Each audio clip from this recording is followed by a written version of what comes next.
উপবিষ্ট দাদা এবং মঞ্চের সামনে উপবিষ্ট দাদা দিদা ও ছোট ভাই বোনেরা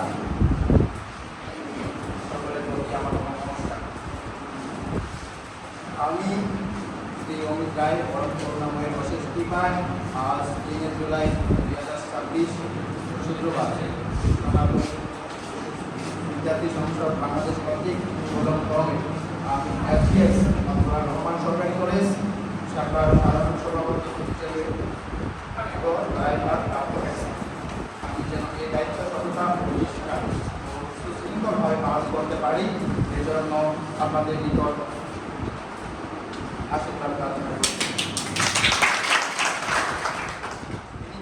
আমি অমিত চন্দ্র রায়, সভাপতি কার্যনির্বাহী সংসদ 2026 সনাতন নির্যাতী সংখ্যা রহমান কলেজ শাখা পঞ্চগড়। ধন্যবাদ অমিতকে বক্তব্য প্রদান করার জন্য। এবারে আমি নাম ঘোষণা